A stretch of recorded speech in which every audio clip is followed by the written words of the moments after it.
تاسو لري باندې د آبادۍ وینئ نو دا ټول ښار او دا دونه لویه مقبره چې ده د ایشیا ټول نه لویه مقبره نو دا هسې نه ده چې ته د قلم نه روستې او که تا دا قلم راوای شو نو اصل اساسه دا ستا ده. د محمود غزنوي د زامنو قبرونه دلته دي چې دلته په تیښته راغلي دلته بیا مړه شوي دي. دلته د بابا صاحب دلزاق قبر دی چې دا هم زر کاله مخکې دی، شیخ آدم نومې دی. دا زه چېرته ناست یم نو دا هم د ډېر په بله ډیری ناست او دا ډیری چې ده دا د دې پړانګو او د ماجوکي ترمنځ ډیری ده چې دلته خالد شاه باچا دي کورونه هم دي چې دلزاق دي او د بابا صاحب دا مزار رکوالي یا د هغې غزیمه هم دی په دغه ده خیال ساتي او دا ټول انتظامات یې مهیا کوي. نو دا زه چې نن چېرته ناست یم نو دا زه تاسو سره دا ښیم دا د چارسدي هغه زوړ ښار دی. دا کوم دی؟ د چارسدي او پشکلاوتي اشنغر. نو اشنغر ورته ولې وایي، پشکلاوتي ورته ولې وایي او چارسده ورته ولې وایي، په دې باندې مې د تاسو سره خبره کوم. خو چې د دې درې دوره دي زما په خیال. یو دور یې هغه دی، بیا هغه دورونه هم تقسیمیږي. یو دور یې هغه دی چې کوم دور د دې هغه معلوم نه دی په مفروضو دی، خو دا مفروضه مسې نه قایمیږي. دا مفروضه ته په ټول غار نشي قایمولی، خو هلته څه وي. نو یو د مفروضو دی چې هغې ته تاریخ تعین نشي کولی، نور وي. او یو هغه دور دی چې هغه ته ډېر څه کولی شي. نو هغه چې نو هغه مفروضي والا دور هم چې دی نو هغه وختونو کې کیدی شي داسې څه لوښي نو یا داسې څه اثار نو یا دا دونه ډیولپ نو یا ډیولپ خو هغه ډېر لاندې شوي. نو په هغې باندې د تاسو سره خبره کوم. چارسدي باندې په تاریخ باندې دا چې تاسو لرې باندې د آبادۍ وینئ نو دا ټول ښار او دا دونه لویه مقبره چې ده د ایشیا ټول نه لویه مقبره نو دا هسې نه ده. دا هم د دې وجې ده چې دا ښار مسلسل ښار او دا ویدونه دلته لیکل شوي، رګوید، تروید، جروید، ساموید، پرانونه، پېښور، نوښار او صوابع او دا چارسده دا د دې مرکزونه. د رام ټولې کیسې دلته دي، د کور او پانډو ټولې کیسې دلته دي، د هغې تیروتونه په پېښور کې دي. نو دا ستا علاقه ده خو ته بدقسمتۍ نه د خپل د ډېر څیزونو نه رسته شوې. نو چې هغه رسته نو هغه دا دی چې ته د قلم نه رسته او که تا دا قلم راوای شو نو اصل اساسه دا ستا ده، خو تا نه غلطه شوې ده. نو د هغې د وجې دا زه چې چېرته ګرځم دا ګورې دا ټول اثار دي، دا ټول ټیکري دي او تا ته ښایي. نو دا پړانګ چې دی نو دا اصل ښار دی زما په تجزیه باندې. نو دا پته نشه چې څونه لوی ښار خو د دې ښارونو د حدوده چې دي دا تعین هم ګران دی. خو دا خبره ده چې یو دی به ښار روان شو نو هغه وخت بلډوزرې او شاولې وغیره نه وي نو هغه به بیا بل دی آباد شو، بیا به بل دی روان شو. نو که زه تاسو ته دا وایم چې دا روه وه راو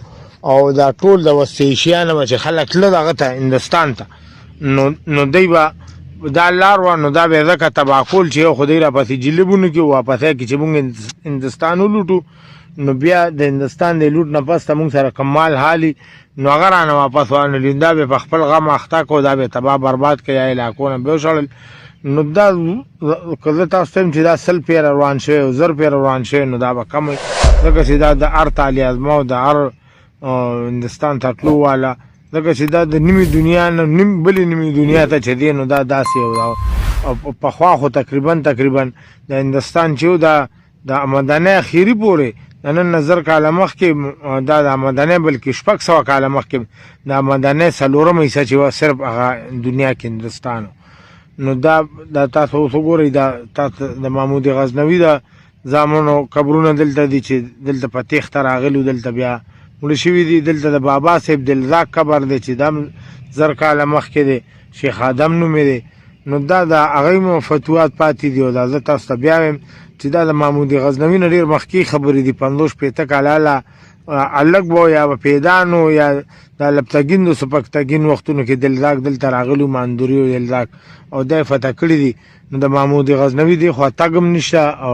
دغه هم نشته. دې ته د چې تاسو سره الفابیټیکل بیانوم چې کس اس نو په هغه اس چې دی نو دې ته استینګر اسونو والا ښار دلته کوم چې نو عامه ساکیني او اسپاسي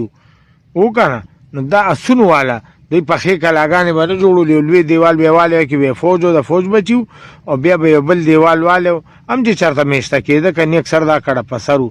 نو هغه به بیا بل دیوال به یې والی و نه کې به شاهي خاندان دننه اوسېدو به دغه دوه دیوال ولاړ شئ سا ډېری وګورئ هلته کې هم د دې سیند نه کاڼي اوچت کړي دي او په خټه کې والي بس دا دی دا نو ډېرې شاهانه ژوند به نه تېرولو ځکه چې دا کډه په سر و او هسې هم د پروټوکولونو هم د عادت نو د عیاشو عادت نو دا 400 لفظ چې دی نو دا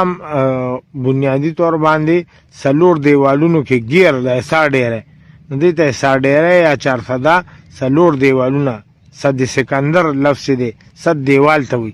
نو دا 400 4 دیوالونو کې ګیر ښار نو دغه وخت دغلته ګیرو نو دغې ته ځکه 400 ویلي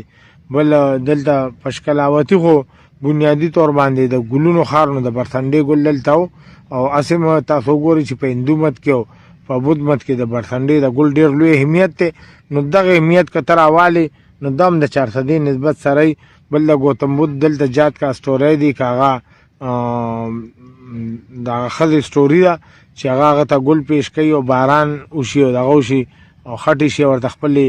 ویښته په ځمکه واچوي چې د خپې نه ګنده کېږي هغه سټوري هم دلته نه بل دلته کې چې دا هریتي دی وي کومه سټوري ده چې هغې شکست خوړلی او بیا چې وی چې د رانیګټ راڼی په دغه باندې په اشنغر باندې واڼې بند کړی چې دوی به پستکو سره غنم خوري د سزا ده که زه بوله په خپل کراماتو د هر څه سوځوم نو ګوله که تل غوندې د 400 د تاریخ سره دې سره راوالې نو دا دی چې کوم د ارکیالوجسټو سره کوم د جمدي اثار دي نو هغه 1400 قبل مسیح دي لکه 3.5 کاله مخکې دي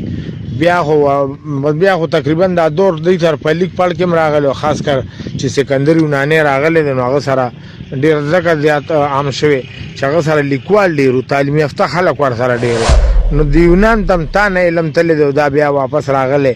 په دې باندې هم زه تاسو سره بیا خبره کوم چې ستاسو د علمي میراث تر کومې پورې دی نو تاسو ما سره تړلي اوسئ خدای مو ښاد او باد ساته والسلام